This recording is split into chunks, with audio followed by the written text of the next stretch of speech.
So what makes Coldzera so good? I mean, obviously he has insane aim, but there's more to it than that. He's a very smart player. He's a very patient player. So I'm going to look at the T side of Mirage now and how he plays this. He likes getting to the ladder room. I'd say that's his home. It's where he spends most of his time. He can be a huge nuisance in there. He's really good with the timings, knowing when to peek, cut off rotations, or push in to help his teammates out. So see here, SK always go for some kind of mid control. I'll cover this run boost later. They screwed up this time, or whatever.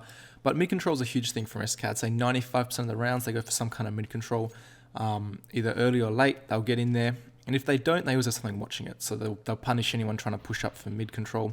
And yeah, it's pretty standard stuff, I guess. I mean, mid control is probably one of the most important things when you're playing Mirage on the T side.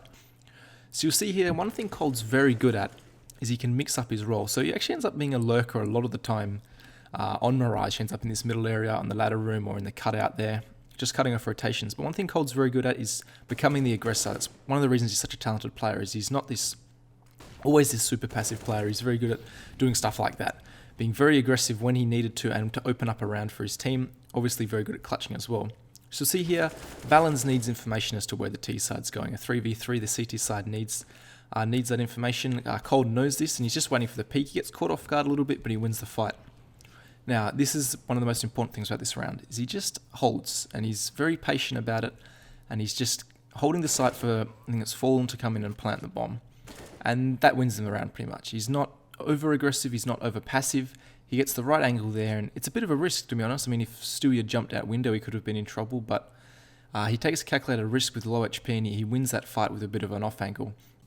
Now, another round here, again going at middle. Cold, as I said before, goes at middle most of the time. So yeah, much more passive, as I was talking about before, even though they're not going to actually go aggressive out there for the moment. Someone always holding it. Cold's always holding this angle. Obviously, you can hold this with an AWP. It's up to you what you want to do. But you see, as his teammates come in, he goes to join them. And yeah, they end up doing this run boost out that I was talking about before. And you'll see the way it works, they normally have 3 players here. Pretty standard that Fallen's always one of them. He's the one holding the close angle. And then as they do the run boost across, Fallen usually peeks out. He doesn't have the AWP this round, but often he does it with the AWP. Distraction there, often Fallen will peek out and try and catch the window player off guard. Now, this round here, Cold, they end up going for a bit more mid-control, not all out. You see it's kind of just Cold doing everything. Makes it look like a bit of a fake, because to C9, they're like, right, that's enough utility from one player, so we don't know how many are out here. And he ends up just sitting here. Very powerful spot. If you saw one of my previous videos about SK retaking, you'll know teams should be pretty thorough. They should check underpass and stuff and be worried about top mid when going for these A retakes, but this position isn't often checked. And you see once the first kill comes in from his team, he knows the rotate's probably going to start coming, so he's able to peek out and he gets the timing perfectly on Tarek. I mean, obviously he can't always get it right, but you see just the mentality of it. He knows first kill comes in, the rotates are probably going to come through, and that's when he decides to peek. And yeah, just stuff like that, little things like that about timing, what helps Coldzera be so good. So another round here, you'll see a little bit more aggressive mid-control, but they actually end up falling off of it. And I don't know what they call this, something changes here. They decide again to put Coldzera in this lurk role, which is something he does a lot on Mirage, as I said. And you'll see here the same thing, A execute in, they got him lurking mid, different spot this time though. And you'll see here, he wants to get these timing right, and he gets it perfectly on Dupree again. He, I think he might have heard him, but he gets the timing right. You see he just sits here and relaxes, and this patience would keep Astralis guessing. He could come running back down mid and peek connector or into jungle like he does, or he could actually rotate all the way back around to A spawn, which are things Astralis have to consider. And you see he actually ends up clutching this round, so he ends up jumping in here. And the thing is with the retakers, they can't be too scared of him, they have to worry about him. But if they're just super scared of him the whole time, they're never actually going to get the retake done. So see, he gets his first pick in, gets the timing right again, and he ends up in a 1v1 with the device, and he just ends up winning the fight. And I think this play was very smart. You see all the different ways he lurks around middle. Just one of the reasons that he's able to do what he does is he's so unpredictable, but so predictable at the same time, which I was talking about before. Information is so key in this game, especially when you're in a team scenario. Information is everything. If you can get the info right, you're going to win the round because you're all such good players. Sorry. So see here again, passive mid control to start off with. They're just holding it for any pushes, like I was talking about. Again, the run boost comes in. This time with the flash and no Fallen there to help out. Another option, you'll see it works out, and then he wastes no time smoking off the window. Now, what's going to happen here is Cold, again, into his home in the ladder room. You see underpass molly comes out, a good way to clear it out. stuff like that. Yeah, I think that's a really good idea to molly it off like that. It clears out a whole pile of angles that Cold has to check when he's entering the room. And you see, he's going to be super annoying here. He's going to sit in ladder room and just get the timings all right. You'll see he chases off Dupree when he hears him shooting at his teammate. He knows I got to defend my teammates there, and he's not scared about it. As I was talking about before, he's happy to be aggressive when necessary. So see here, they got the man advantage against them. So he knows he has to go for something here. Stands out wide and wins this fight. Again, an off angle, I'd say. It's not really where you expect people to be. He's kind of standing in the open there if anyone wants to check from jungle. And he just ends up sitting out here and getting all the information again. Screws up the jump. If someone heard him, that could have been a problem.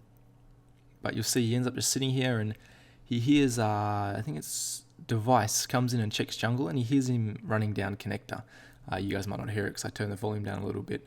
And you'll see he just gets this timing right. Device knows he has to be here somewhere, but they don't know exactly where. Gets the timing perfect and gives him the man advantage. And you'll see he's just going to continue lurking around here. Him holding off market like this gives Bolts and Fallen a huge amount of information about where they don't have to worry about. And he ends up clutching this 1v1. Fallen gets taken out, and you see he's just holding these angles. He knows where the bomb's planted. Jump peek like that, a good way to bait out the response, expecting Glaive to peek out wide. He just ends up winning the fight with a nice shot. And you see the way he was a nuisance there. He stayed around middle in that ladder room, able to get all the sound cues, all the information, which gives Fallen his team information and also gives himself information as when to peek Device and stuff like that. So a lot of other players who play like Coldzera end up the last alive, end up trying to clutch or end up in positions like you see him. They leave him middle by himself, get accused of baiting. Players like Happy and stuff. The reason Cold never really gets accused of this is because of his ability and his willingness to get aggressive. You see the way he chased Dupree off when he was shooting at his teammates. You saw how he got up here and got the entry pick on Tarek and stuff. And that's the main reason. That's actually what makes him such a good player, is his ability to switch it up really quickly.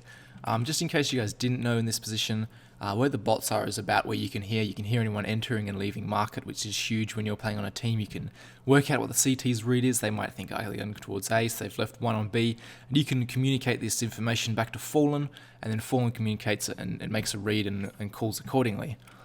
One more thing, Cold isn't afraid to break this vent, even if he thinks he's got in here sneakily and they're not really sure if he's here, he'll still break the vent, because this draws attention to him, which will open up space for his teammates.